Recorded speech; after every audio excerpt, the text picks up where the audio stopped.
I probably picked the worst time of day to film. I'm at the skate park now and I got this notification on my phone for an article from Quora, which I'm not subscribed to or anything, so they kind of nailed it. Why is the skateboarding community so toxic towards beginners? Now, I thought this was going to be talking about a specific moment that this person had, but instead it's kind of just the general question, which I've actually developed answers for while sitting here. But I would also like to go through the answers that other people have to give and kind of give my personal opinion as someone who's been skateboarding for 22 years at this point. I've been a professional skateboarder for about 5 or 6 years, and I probably know better than most about the toxicity that exists within the skateboard community. Also, of course, with any subculture, there are going to be amazing, purified sides of influential, inspiring figures, but unfortunately, with that comes, the opposite. This answer is by William Stamp, because a lot of skaters are self-righteous once they reach a certain level. They think you need to earn their respect, which is complete BS in my opinion. We should welcome everyone and just have a good time. I agree with this to an extent. I think some people do become self-righteous, especially if they don't get past that point. But it's kind of like being a kid who becomes a teenager who becomes an adult, right? The idea is that you have this rebellious phase, which of course not all teenagers go through, but that's kind of the idea. And then you end up going back to kind of how you were more as a kid, more confident in yourself. So skateboarders can kind of go through the same period. If you get good enough, you actually become more confident in yourself later on. A lot of people have the mentality that others need to suffer like them, which perpetuates a useless cycle of negativity. Skateboarding works differently in different communities. Now it's so popular that it's not really suffering in the way that it may have been for, I would say, someone like me, but even with me, it wasn't really suffering. Yes, it wasn't as popular, and I think more people kind of clowned on the idea of skateboarding, but there are countless subcultures today that people clown on. Skateboarding really isn't one of those now, so if you start skating today, I don't think you're gonna get the same feedback that you got back in the day. People now kind of understand why people do it, and the whole world is huge, the community is large. So you're not gonna get the same grief. They were left out when they were beginners and are now doing the same thing to others. Yeah, this actually does exist where people do kind of perpetuate the same idea. People kind of haze the same way they believe that they were hazed and they thought it was good for them in the end. But ironically, you're a jerk who likes to haze other people. So you actually didn't end up the way that you probably should have ended up. So maybe you should treat the next generation differently so that they don't end up like you. Also, magazines like Thrasher glorify suffering and create this perception that skateboarding is about how much you are willing to risk instead of how much fun you can have doing it. Thrasher is definitely changing their tone now. They definitely come from a pretty dark background. They were founded by, I would say, some pretty politically incorrect figures who may have supported organizations that no one today appreciates or likes, but now they have a new chief editor. Now they're hiring a completely different staff. They're definitely turning over a new leaf and they're becoming more accepting of things. And I think Thrasher's image altogether is actually changing because of this. It has the name Thrasher.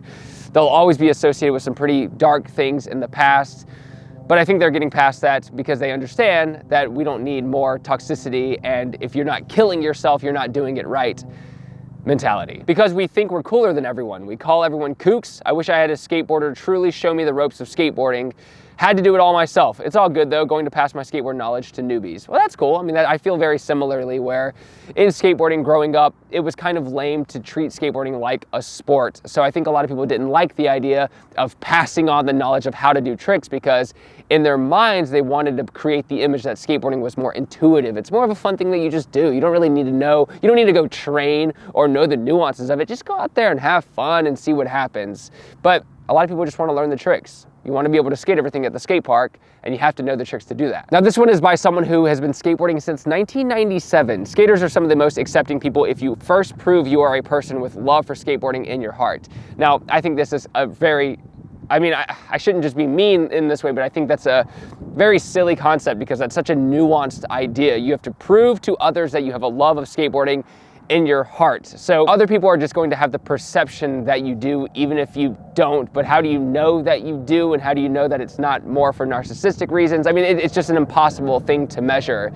It's a really, in my head, it's a very abstract idea that doesn't really predicate on reality at all. No offense, John, it just sounds like you're going towards a direction that I'm not going to be a fan of. This comes from the times in the 70s, 80s, and most of the 90s when skaters were seen as losers, degenerates, and on the edge of accepted cultural norms. Now this I understand. I understand the aggression that skateboarders might have towards normal society and beginners if skateboarding was still reliant on this old idea of rebellion, but it's just not. Skateboarding isn't rebellious now. It's kind of a, I mean, Nike is the biggest shoe company in the world, and most of their marketing actually is within skateboarding. So they've kind of helped turn skateboarding into a very modern, normal sport in reality, even if skateboarding exists differently in your heart. Skaters had to stick together because skating, especially street skating, was for the most part banned or outright illegal. I mean, that existed even today. A lot of street skateboarding is illegal, and it was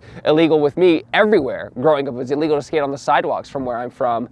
And yeah, I definitely understand that it was annoying being treated as an outcast, as a degenerate, as a child, but people getting into skateboarding today aren't necessarily the antithesis to who you are. There might be a kid who does get into skateboarding because his community still sees it as a degenerate thing in some communities, maybe not California, but I think you should approach each new beginner as someone who potentially does understand reality like you do, and even if they don't, at least be empathetic to the fact that somebody wants to learn the thing that you love. This attitude is carried over to today, so show up at spots, observe the locals, let them see you slam a few times, and keep coming back. Talk to people and just be yourself, and it will be fine, unless you're an asshole. This one says, an appreciation of skateboarding through my son, an avid skater. I like this. Okay, here we go. Above picture of my son age 7 dropping in and current age 12 ollie north tail grab.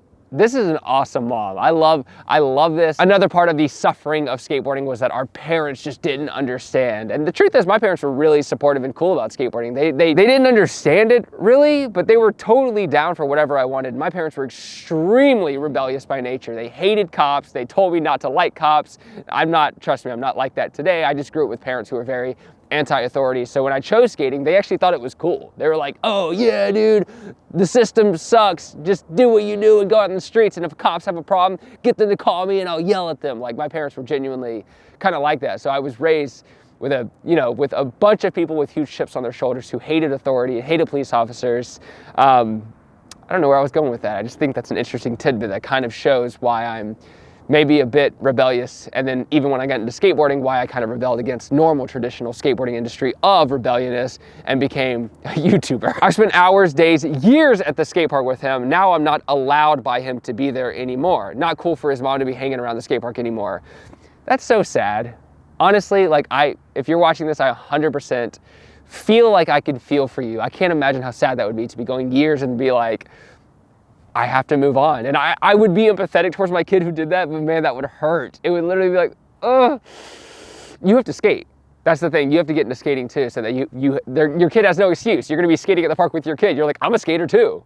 That's it, that's the secret. In order for me to still be a part of his life, I drive him and as many of his skate friends I can fit on day trips to skate parks in other towns and cities. Wow, I don't know why this is making me like kind of emotional, like thinking about like that sad day. This is my insight as to why skateboarding community can be so hard or toxic towards beginner skateboarders. This is a very, very unique perspective. I'm actually really interested in this. There's a mutual understanding and mentality among skaters in which you earn your ranks as you go. I took my son home from the skate park in his first couple years, bruised, scraped, defeated by the falls and mistakes a novice skater has to go through time and time again. He would be ready for another shot at skating the next day. We took notice of the skate park etiquette, taking turns, not being in another skater's way, not being mouthy or pushy or arrogant, never cut another skater off. We kind of go on and on about the rules of skate parks, but in reality, it's just common sense. It's like, obviously you shouldn't scream at other people. Like, imagine walking down the sidewalk and then you just stand in front of someone. Like, the etiquette in a skate park is very similar to reality. You take turns. You don't just cut people in line and get a drink out of the water fountain every time. You use common sense. I would observe new, usually younger age skaters breaking all the rules and irritating the advanced skateboarders, the locals, the regular crew, who for the majority are there to skate and skate some more. I really enjoy your perspective. I'm really enjoying this mother right here. I feel like she's the true hero of this whole story. The years I was there with my son all the time, I also observed parents who would bring their children there and use it as a playground for their children. Oh yeah, I love this person. That's a terrible thing to do. Don't drop your kids off at the skate park like a daycare without at least showing them the ropes. Like, even a parent can go to a skate park and know, like, oh, maybe you shouldn't sit on this obstacle because people are skating it. Maybe you shouldn't stand in the middle of the park because people got to skate through it. The young kids on a scooter, skate, or bike were brought to the skate park to romp around as they like while mom or dad sat on the side busy on their phones with not a clue this is a place for real talent to practice. A place of regular local youth who feel like this park is their home with important and known rules. I'd watch the new skaters and non-regulars get in the way and ignore the skaters' warnings and remarks. Sometimes a parent who would also oblivious to any etiquette would actually reprimand the older skater to watch out for their child. I would think that this kid is going to get very injured when a skateboarder accidentally runs into them. Obviously, yes, skateboarders at skate parks are going to be respectful and not try to injure somebody else, but skateboarding is dangerous. So if a skateboarder is jumping down a stair set and their board slips out, that's not their fault. That's something that other skaters need to learn to be wary of. And when their board slips out, if you're a beginner skateboarder riding it cluelessly, looking in the air and you run into the board, you could fall to the ground and get injured, and it's 100% your fault for not observing your surroundings. I watched my son progress from balancing on his board to staying balanced while rolling, to dropping in on vert into the bowl, to getting air on his skate, to mastering rail slides, little typo, 50-50, Smithy tricks, not sure the exact trick names. Hey, I appreciate you even knowing the word Smith. Killing it. To winning local skate contests and being an absolutely talented skateboarder who has finesse, skills, goals. Wow, this is making me emotional. I think this is part of the reason people hate, is because even now I'm feeling emotional seeing a parent so excited for their child in a way that I've just never seen, period. Like growing up, no parent was just like, I'm taking my kid to the skate park every day. You know, like they were obviously, they're supportive, but this is like another level of just like, they're proud of their kid for being this talented skater. It's just, it's a new idea. And you can kind of see it on me that this might be some of the reason for the hate, is that skateboarders have always felt like they're kind of left on their own devices. He had an entire crew of best friends, close like family, because they have shared hours, weeks, years together skateboarding through blood, sweat, and tears while propping each other up, and when one lands a super hard trick after 100 attempts and fails. We're nearing the end here, so don't worry. When my son was 7, 8, or even 9 years old, he would follow the older skaters around the park. He was annoying to them, always asking questions, trying to be like them. He was ignored, teased, bullied, left out many times. I was his rock when he was younger, encouraging him always. Slowly, he began connecting with some of the other advanced skaters. They had no choice because his presence around them was often, and his determination to keep improving was noticed. He'd still have setbacks with being included and respected as an equal, some obvious signs of being left out, ignored, teased. By age 10, after 5 years of proving to be a real skater. Wow, I started skating at the age of 10, so very impressive. And not just being a little boy anymore, he was officially accepted into the skateboard crew he'd been pining to be with. There is an intimacy between skateboarders like no other. No one really understands it or even realizes it exists until they are a part of it. If you are interested in learning to skateboard, you will not be welcomed instantly. Every skater does their time, like an initiation. The community is not toxic, it just isn't interested in anyone who has not yet put the time and work to be considered a part of their community. Wow, that was an extremely empathetic standpoint, and I give so much props and to anyone like this who, you need to always be there for your kid's passion no matter what it is. I'm a skateboarder. If I grow up and my kid's like, I just want to play football, American football, obviously as a skater, there might be that initial feeling of like, well, why? You get concussions, it's a team thing? Like, that sounds like some school community. That doesn't sound very rebellious or cool.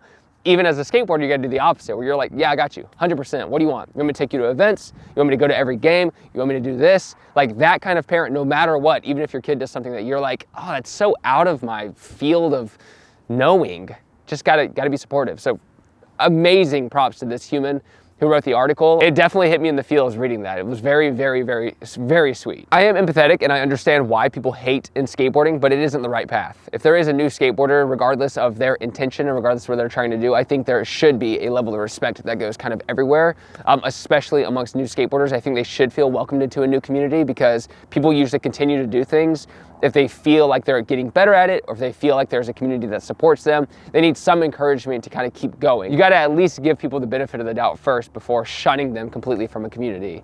And yeah, skateboarding I think is much nicer than it used to be, but also you notice that the communities that are a lot more confident, like California community and Texas community, you have a lot of very talented people. You have people who have been successful within skateboarding, and I think in those communities where there's a lot more confidence based on obvious successes and awards and wins, I've been treated really, really kindly by most people, and so do beginner skaters here. It's much easier to start skateboarding in California and Texas because the communities are confident. So skateboarding just needs a bit more confidence, I think. I know this is a random video. I just wanted to give my perspective on something that I saw sent to me on my phone somehow. So universe, if you wanna, listen to my conversations and recommend any more, hey phone, universe, Elon Musk, Jeff Bezos, if you're listening, give me more skateboard articles that are sensational title ideas so that I can make more money making YouTube videos about them. Okay, thank you. I'll see you next time, every Tuesday and Thursday for a full-length video like this. Every other day I'm uploading shorts. So if you're interested in any type of skate content, it's all here. If you're interested in my personal progression as a human being, I've actually been uploading more content to Progress Daily of me just trying new things, a lot of new movements, like learning handstands, learning backflips, etc., because I'm passionate about all types of movements and wellness and all that stuff. So that's kind of what the Progress Daily account's about. That's why it's called Progress Daily, right? It's like the, you know, progression, wellness, fitness, all that stuff. So it's all there. If you want to check it out, take care, Progress Daily, and keep killing it.